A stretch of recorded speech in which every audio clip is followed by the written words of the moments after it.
À partir de situations fictives, cette vidéo vous explique comment faire une demande d'aide financière en ligne en évitant les erreurs les plus fréquentes. Au moment de faire une demande, vous devez déjà avoir un dossier en ligne. Consultez la vidéo « Créer votre dossier en ligne ». Pour faire votre demande d'aide financière en ligne, rendez-vous sur le site afe.gouv.qc.ca.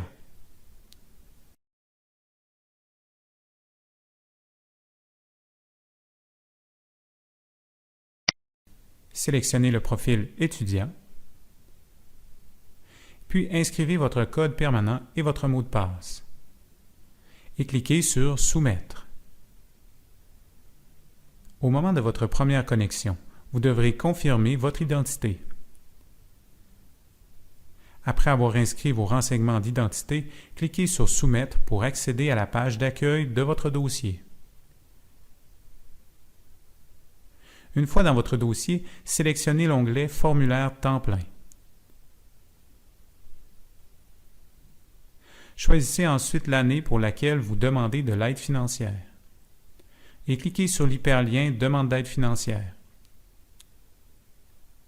Voici quelques conseils pour vous aider à remplir votre demande d'aide financière. Prenez le temps de lire l'information sur chaque page du formulaire. Si vous avez des questions à propos d'un champ ou d'une section, vous trouverez de l'aide en cliquant sur les points d'interrogation. Commencez à remplir votre demande en utilisant le bouton « Inscrire votre adresse ». Après avoir inscrit votre adresse de correspondance, cliquez sur « Rechercher ». Sélectionnez l'adresse correspondante dans la liste suggérée et enregistrez-la. Inscrivez votre adresse de courriel. Ainsi, nous pourrons vous communiquer rapidement et en tout temps des informations sur votre dossier et vous pourrez récupérer facilement votre mot de passe en cas d'oubli.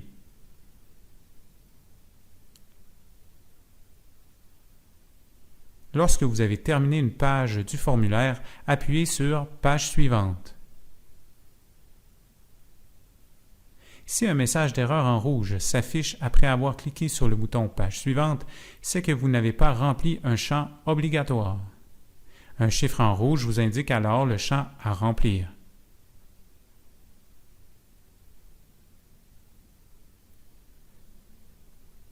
Continuez ainsi pour chaque page de votre demande d'aide. Vous étudiez au Québec? Vous n'avez donc pas à remplir le champ de la section B à la page Résidence Québec. Aux sections B et C de la page Renseignements scolaires, utilisez les boutons Rechercher pour trouver le code d'établissement que vous fréquentez ou le code de votre programme.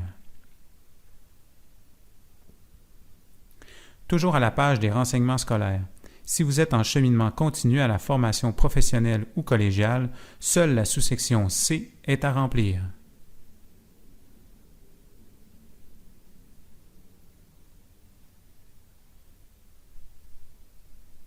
En fonction des réponses fournies à la page Situation de l'étudiant, certains champs supplémentaires sont indiqués en rouge au moment de passer à la page suivante.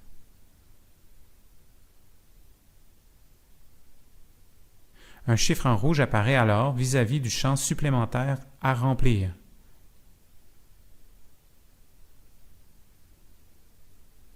À la page Ressources financières, lisez les consignes en caractères gras dans le haut de la page. Si vous avez un enfant à charge, remplissez l'annexe A de la demande d'aide. Prenez aussi le temps de lire les consignes en caractères gras présentes à cette page. Avant d'envoyer votre demande, vous pouvez revenir aux pages précédentes pour ajouter ou corriger des renseignements. De plus, si la connexion est interrompue au cours de la rédaction de votre demande, vous pourrez reprendre là où vous étiez en sélectionnant cet endroit dans la liste des sections terminées. Si tous les renseignements que vous avez fournis sont exacts et complets, confirmez-le en cochant la case « Approprié ». Pour transmettre votre demande à l'aide financière aux études, cliquez sur « Envoyer ». Lorsque vous devez joindre des documents à votre demande d'aide financière, assurez-vous de le faire dans les délais prescrits, soit dans les 45 jours suivant l'envoi de votre demande. Pour savoir quels sont les documents requis selon la situation que vous avez déclarée, utilisez le bouton « Documents ».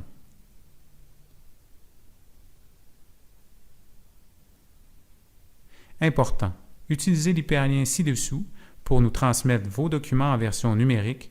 Le traitement de votre dossier s'en trouvera accéléré.